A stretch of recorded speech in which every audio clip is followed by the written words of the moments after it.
Bismillahirrahmanirrahim. Assalamualaikum warahmatullahi wabarakatuh. Alhamdulillah, Allahumma salli ala Sayyidina Muhammad wa ala ali Sayyidina Muhammad. Semoga kita semua selalu dalam rahmat Allah Subhanahu wa ta'ala. Amin ya rabbal alamin. Yang saya hormati ibu-ibu, ustazah-ustazah, guru-guru yang mendidik calon-calon pemimpin masa depan, insya Allah. Amin ya rabbal alamin. Ini sahabat-sahabat saya, karena saya takut di ruangan ini sendirian laki-laki, jadi bawa orang.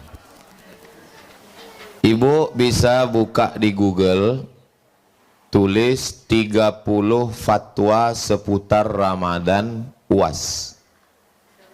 30 fatwa seputar Ramadan UAS. Gratis PDF. Share ke grup dan kawan-kawan, boleh dicetak. Boleh dicetak untuk bekal Ramadan. 30 fatwa seputar Ramadan UAS. Udah dapat?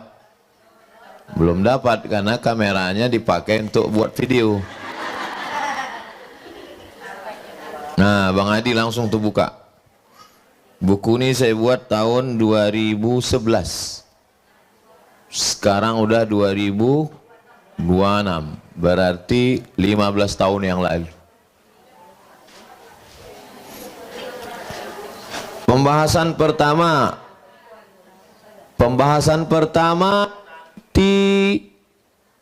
pada tanggal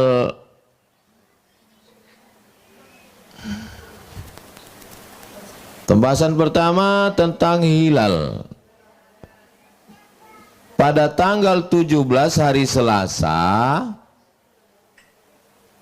17 hari Selasa menengok hilal. Hari Selasa tanggal 17 menengok hilal pakai teropong. Kalau nampak hilal hari Selasa, berarti kita puasa hari Rabu. Kalau tak nampak hilal hari Selasa, maka Sya'ban digenapkan 30 hari. Karena hari Selasa itu tanggal 29. Syarat hilal itu bisa ditengok menurut MUI kalau 3 derajat. Kenapa Muhammadiyah sudah bisa menetapkan bahwa hari Rabu puasa?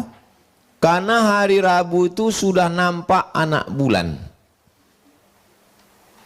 Muhammadiyah tidak penting 3 derajat, 0,5 pun bisa. Sedangkan MUI mesti 3 derajat. Ini penting untuk ibu tahu, karena ibu menghadapi wali murid. Kok Muhammadiyah sudah bisa menetapkan Rabu? Kenapa MUI belum mengumumkan? Perbedaannya ada pada batas 3 derajat. Jelas? Makanya orang kalau ditanya, "Gimana? Cair THR kita sudah 3 derajat," katanya. Nah, itu berarti udah nampak. Udah nampak hilal. Bedanya MUI menetapkan mesti 3 derajat. Sedangkan Muhammadiyah 0,51 derajat sudah dianggap hilal. Sudah dianggap hilal. Jadi suami ibu yang namanya hilal, jangan dulu keluar hari Selasa. Karena dia dicari-cari orang. Ada ibu nama suaminya Pak Hilal. Jangan cemburu nanti kok dia dipoto orang. Jadi itu tentang menengok hilal. Kedua, bolehkah mengikut ru'yah negara lain? Nah ini. Misalnya ada wali murid ibu yang pergi umroh. Saudi Arabia misalnya menetapkan Rabu. Sedangkan Indonesia misalnya Kamis. Bolehkah mengikut Saudi Arabia? Tak boleh. Karena Dalam sholat kita ngikut waktu Saudi atau Pekanbaru? Rimbo panjang. Apa pula ikut Pekanbaru? Maka jangan terjebak kalau tinggal rimbo panjang. Nah, makanya tak bisa mengikut ru'yah negara lain. Jadi kita ikut ru'yah keputusan Republik Indonesia. Dari Aceh sampai ke Papua dipasang teropong. Di Pekanbaru teropongnya dipasang di Jalan Sudirman. Sejak dibeli teropong itu sampai sekarang belum pernah nampak hilal. Asal dipasang nampak pucuk sawit. Ustaz kok tahu? Kawan saya di Kementerian Agama saya tanya, pernah teropong ditampe awak tu mencaliak hilal? Ndak teman. Patang waktu ang mencaliak, nampak gaji 3 balai. Nah, biasanya yang menengok hilal itu kalau di tepi laut, Banda Aceh, Papua. Kenapa? Karena bersih, tak berawan. Di tempat kita ini bukan berawan, berasap. Udah, hilal udah. Sekarang waktu puasa. Waktu berniat puasa. Niat puasa sebelum azan subuh. Nakanya selesai sholat tarawih, sholat witir. Habis witir kata Bilal, nawulis saum yarhamkumullah. Berniatlah kamu untuk puasa, semoga kamu dapat rahmat Allah. Nawaitu sauma ghadin an ada'i fardhi syahri Ramadan hadhihi sanati lillahi ta'ala. Kenapa Bilal di masjid tuh ngajak niat? Takut yang ketiduran lupa berniat. Misal tertidur, bangun jam 8, buka tudung saji, tak ada ikan, tak ada lauk. Lalu saya bilang, ambo hariko puaso. Bisa apa tak bisa? Memang jam-jam segini kurang fokus memang ya.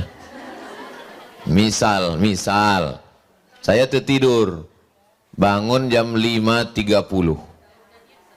Habis itu, saya bilang, aku puasalah hari ini. Boleh apa tak boleh? Ada niat tidur, lalu kemudian bangun 6.06. Tanya, ada lauk bu? Enggak ada. Kalau gitu ambo puasolah. Puasa sunat sah, puasa wajib mesti sebelum azan subuh.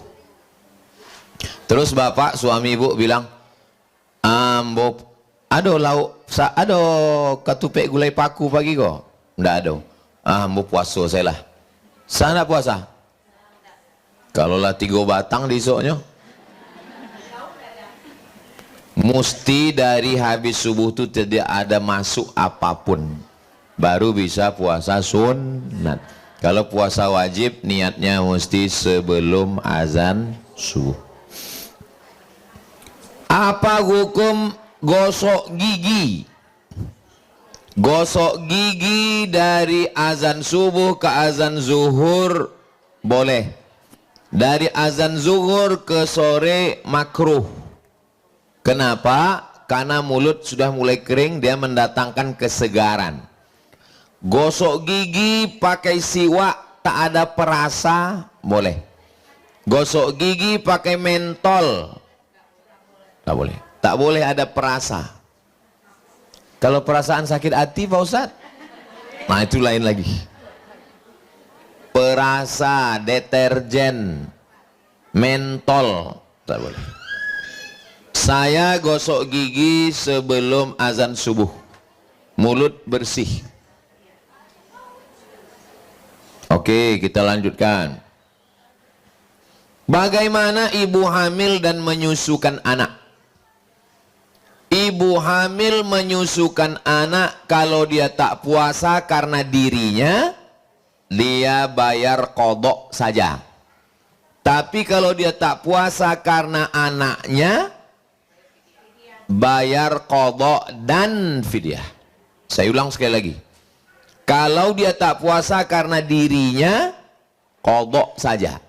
Kalau dia tak puasa karena anaknya, ada unsur ekstern di luar dirinya, karena anaknya lemah, maka dia kena dua, qadha plus fidyah, menurut mazhab Syafi'i.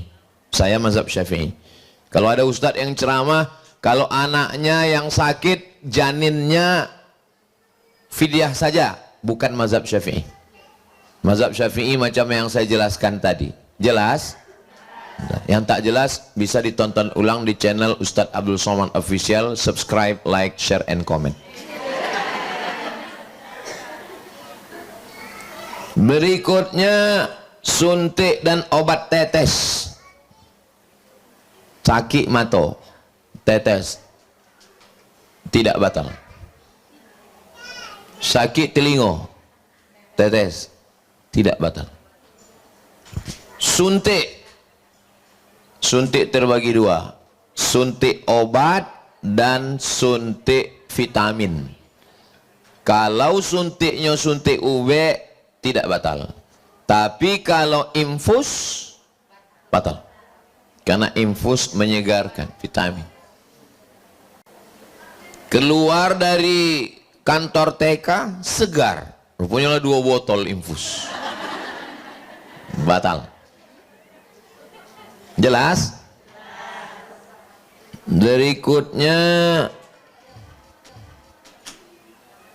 kumur-kumur hanya memasukkan air, tak apa-apa.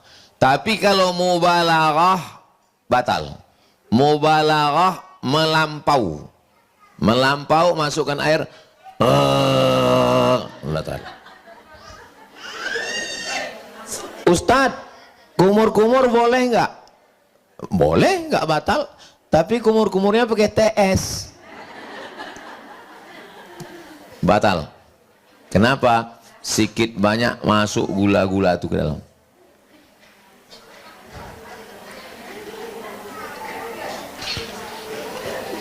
Istinsyak, memasukkan air ke hidung, batal. Masuk dia ke dalam, tak bisa terelak.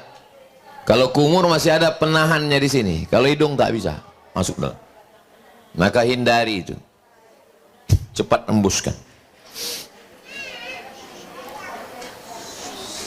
Berikutnya tentang jumlah rakaat tarawih.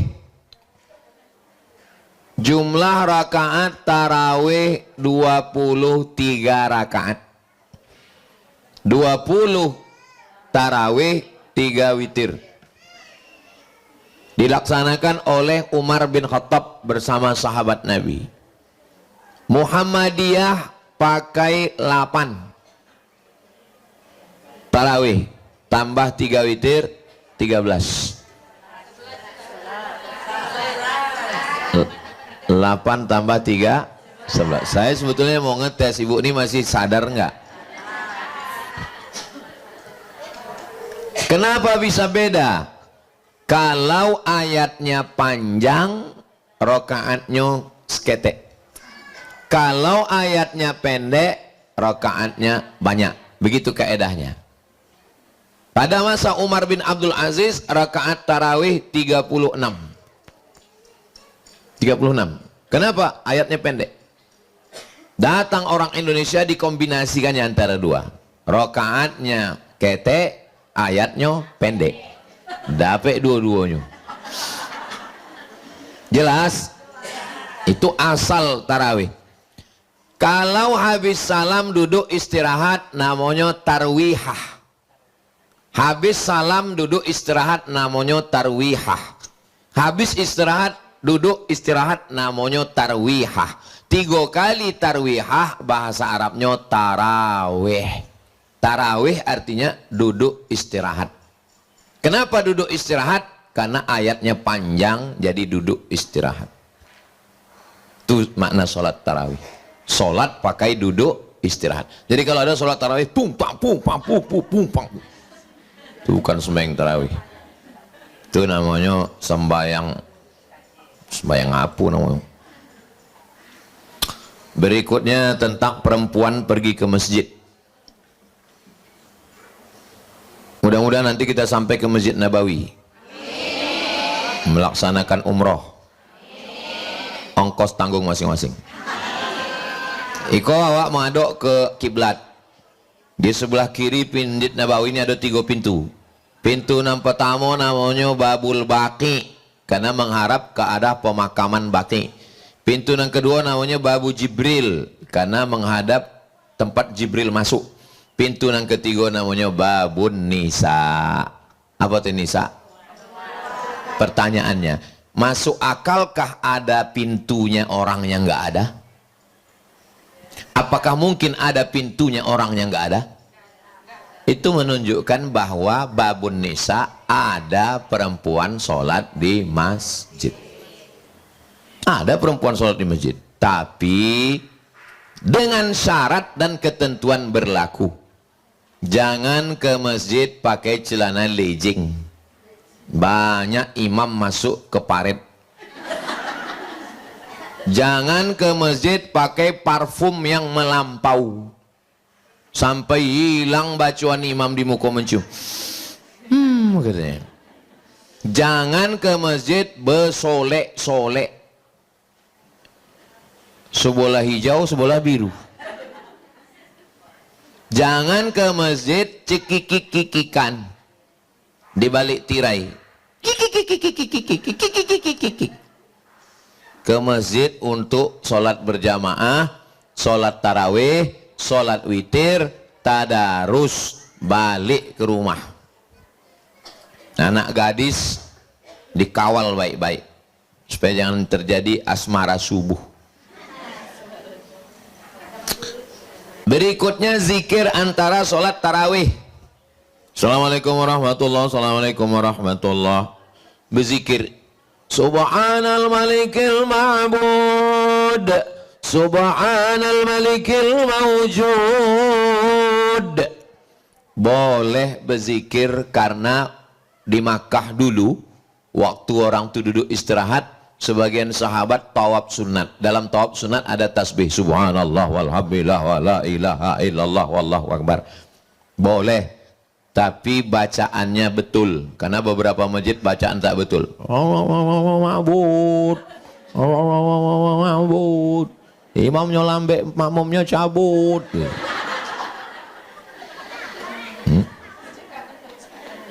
Ditutup dengan salawat, boleh, karena salawat zikir.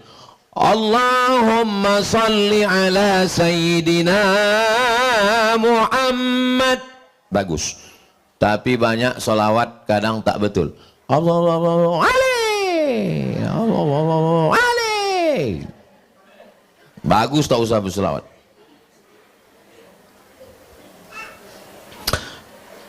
Berikutnya, sholat tarawih terlalu cepat. Udah saya bahas 15 tahun yang lalu. Hatta tatma'inna raki'an, ada tuma'ninah. Subhana rabbiyal azim wa bihamdi, subhana rabbiyal azim wa bihamdi, subhana rabbiyal azim wa bihamdi. Rabbana lakal hamdu mil'us samawati wa mil'ul ardi wa mil'u ma syi'ta min syai'in ba'du. Subhana rabbiyal a'la wa bihamdi, subhana rabbiyal a'la wa bihamdi, subhana rabbiyal a'la wa bihamdi. Rabbi firli warhamni wajburni warfa'ni warzuqni wahdini wa'afini wa'afani. Namanya tuma'ninah. Tup tup tup tup tup tup. Batal karena tidak ada tuma'ninah. Sependek-pendek tuma'ninah sekali tasbih. Subhana rabbiyal a'la wa bihamdi. Dapat satu tuma'ninah. Tapi kalau kening menempel macam stempel TK, tak sah sholat tarawih. Habis itu zikir dengan suara jahar. La ilaha illallah, la ilaha illallah. Boleh. Mana dalilnya? Karena Abdullah bin Abbas di luar Masjid Nabawi mendengar Nabi dan sahabat bertakbir dalam masjid. Belum ada mikrofon. Allahu Akbar, Allahu Akbar, Allahu Akbar. Begitulah bunyi suara mereka dulu bertakbir. Jadi takbir itu bukan, mana tahu anak-anak kita bunyi zikir kalau imamnya tak kuat. Apa bunyi zikir tadi, nak? Jadi imam mengeluarkan zikir itu gunanya untuk mengajar ayahnya pun tak tahu zikir, ngajar ayah. Dah bersalaman selesai sholat, assalamualaikum warahmatullah, assalamualaikum warahmatullah. Sehat Pak Haji? Masya Allah sehat Pak. Masya Allah sehat Bang Adi. Masya Allah. Kalau sebelum sholat tadi dia belum salaman, bersalaman selesai sholat itu sunnah. Kalau sebelum sholat tadi dia sudah salaman, habis sholat dia salaman lagi, maka hukumnya mubah. Saya ulang lagi, masuk masjid sholat, habis itu dia salaman sama orang, apa hukumnya? Sunnah. Masuk masjid salaman sama orang, habis sholat salaman lagi, apa hukumnya? Mubah. Yang tak boleh itu sedang sholat salaman. Sehat Pak Haji? Cinta banget. Batal sholatnya. Lanjut. Mengangkat tangan waktu berdoa. Allahumma innaka afun karimun tuhibbul afwa fa'fu anna ya karim. Hukum mengangkat tangan ketika berdoa sunnah. Cara mengangkat tangan 3. 1, tapaknya ke langit. 2, tapaknya ke muka. 3, bawahnya ke atas. Begini atau begini? Waktu doa tulak balo, Allahumma dafa'ana al-ghala wal waba wal fahsya, menolak bala, menolak balo, tolak tsunami, tolak bala. Yang ada tolak bala, tak ada tolak jeruk, maka boleh dimakan jeruk. Tolak bala. Adapun tangannya terbuka dengan tertutup sama. Yang terbuka, yang tertutup sama. Bukan berarti yang terbuka gini, kau jangan terbuka, doa kau keluar dari tengah. Tidak.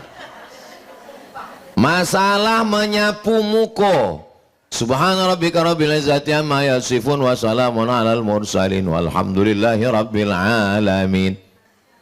Sunnah hukumnya menyapu muka. Sebab apa? Sebab waktu awak berdoa barokah turun ke tangan awak.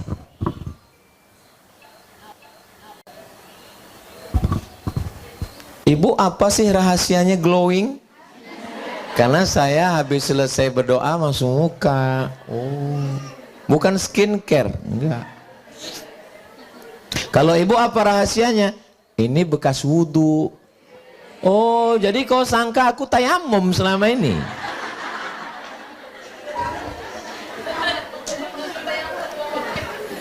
Dah, nanti ibu kalau nggak ingat, Perteka dicetak buku ini bagi kawan-kawan. Doa kunut. Doa kunut ada 3. Doa kunut yang pertama kunut subuh. Doa kunut yang kedua kunut nazilah tulak balo.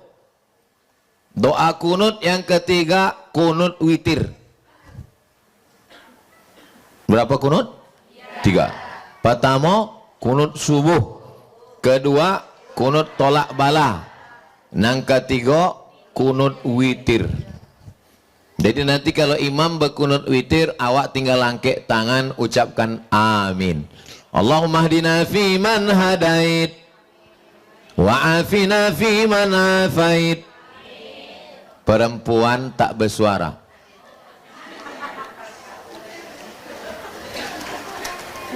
Kau kenapa nggak pernah bilang amin setiap aku berdoa?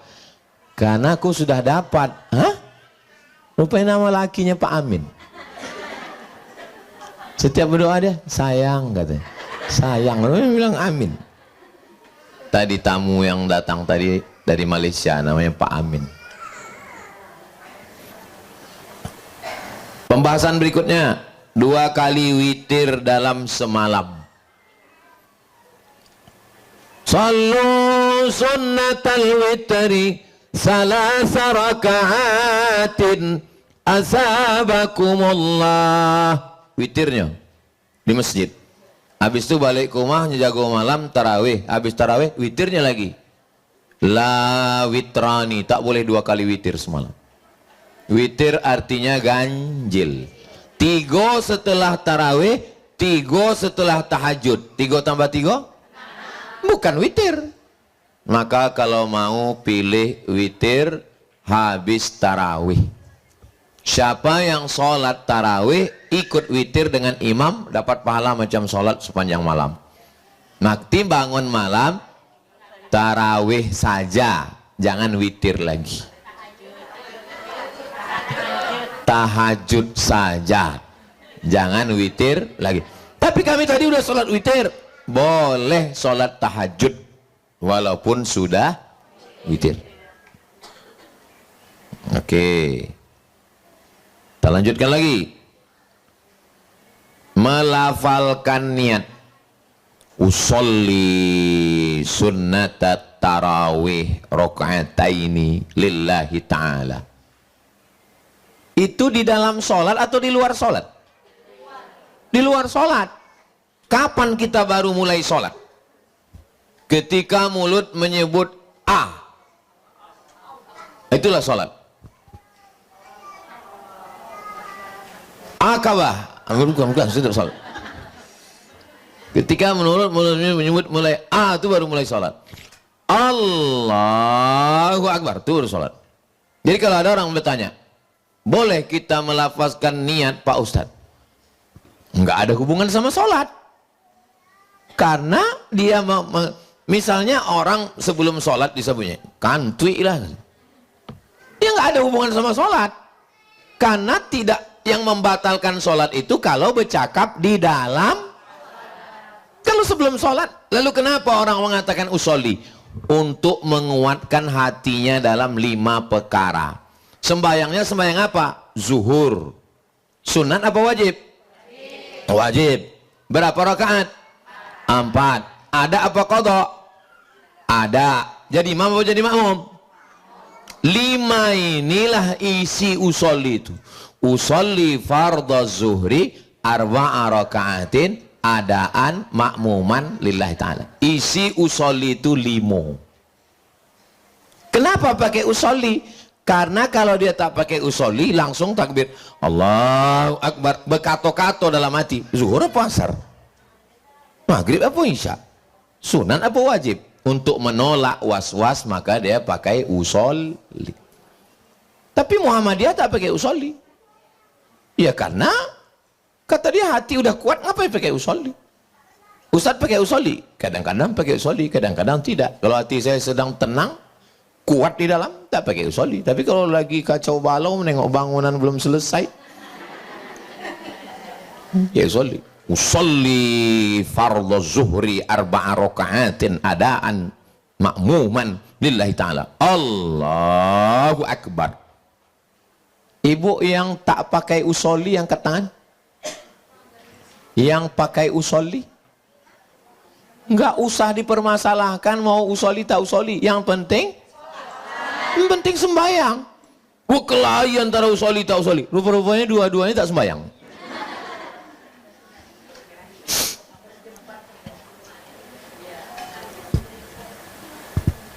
Waktu membayar zakat fitrah kepada jamaah sekitar Jalan Kamboja, harap membayar zakat fitrah seminggu sebelum Idul Fitri karena malam Idul Fitri kami tidak membagi lagi karena kami mau mencari baju raya ke Mall SKA. Kata pengurus, sebetulnya wajib membayar zakat fitrah ini kapan?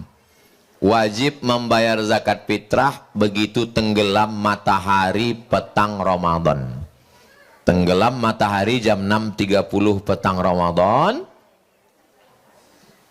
azan maghrib, disitulah wajibnya membayar sampai khotib naik mimbar besok. Jadi kalau maghrib sekarang 6.30, khotib naik mimbar 7.30, wajib membayar zakat fitrah itu hanya 14 jam. 6.30, 7.30, hanya 13 jam. Misalnya ibu punya suami meninggal asar, nggak ada orang yang bilang nauzubillah. Meninggal asar hari terakhir Ramadan. Pertanyaannya, wajibkah dia bayar zakat fitrah?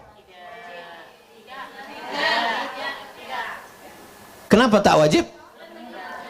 Karena dia tidak hidup dalam 13 jam itu. Ibu mengandung anak, alhamdulillah. Anaknya lahir sesudah khotib naik mimbar. Naik khotib ke atas mimbar, lalu kata si khotib, Allahu Akbar. Lahir anaknya. Dikasih nama anaknya Fitri. Karena lahir Idul Fitri. Pertanyaannya, wajibkah anak ini bayar zakat fitrah? Tidak. Karena dia tidak ada di dunia ini dalam 13 jam itu. Nyambung tak nyambung?